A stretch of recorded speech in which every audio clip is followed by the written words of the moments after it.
We had a hearing yesterday, actually, on the Middle Income Star Program. I just have to tell you from a perspective of a county that does have high wealth, but again, not everybody in it.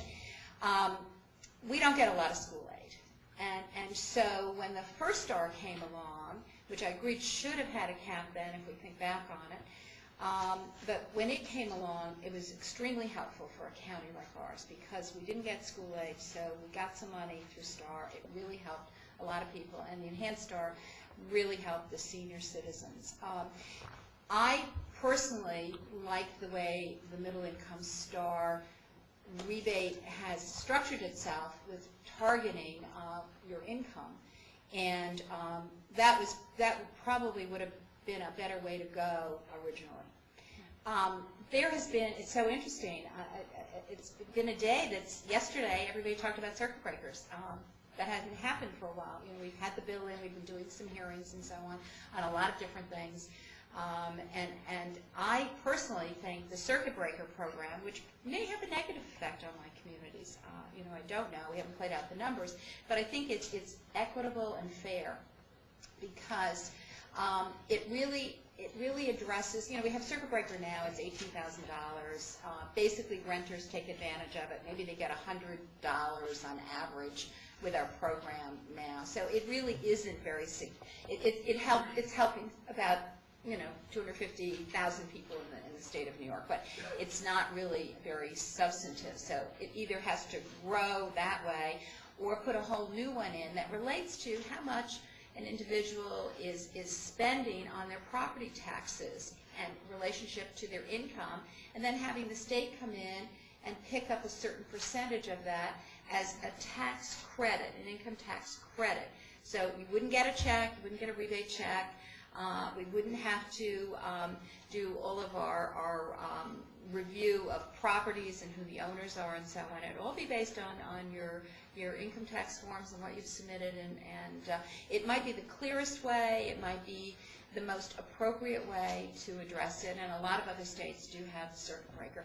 But you'd have to take out the Middle Income Star Program because you'd replace the money that you're now spending on middle income into a circuit breaker program. Whether we continue to keep the Star going, probably, you know, a lot of us, you know, it's been there for a while.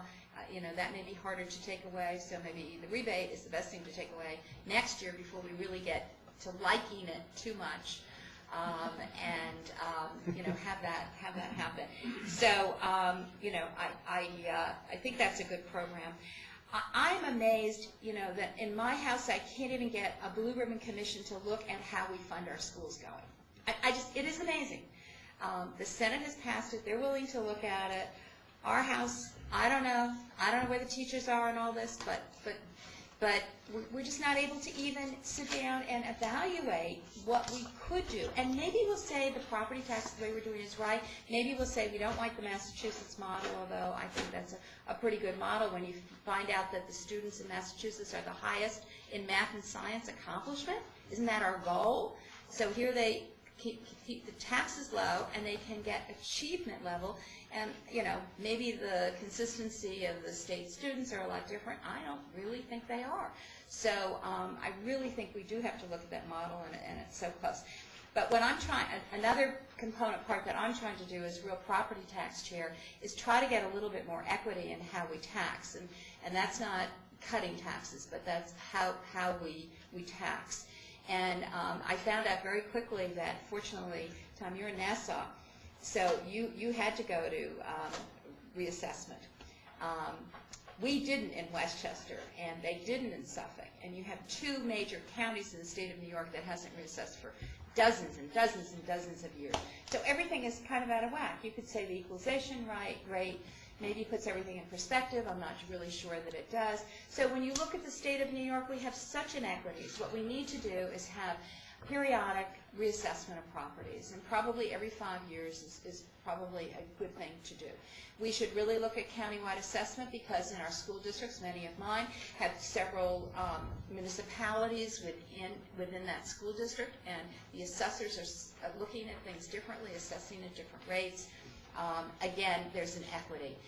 We have to look at the condo law. How do we assess condominiums? You know, we started out assessing them as as a total unit, not the individual little condos.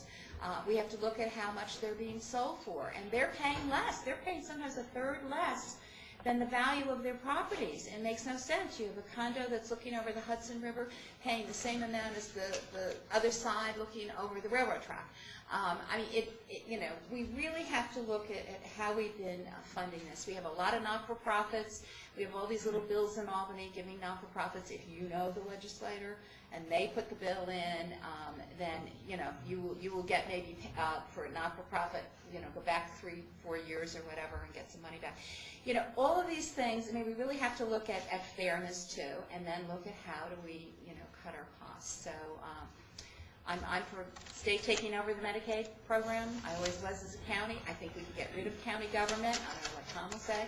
I think we could sort everything out, do what Massachusetts did, no county governments. Connecticut doesn't have county governments.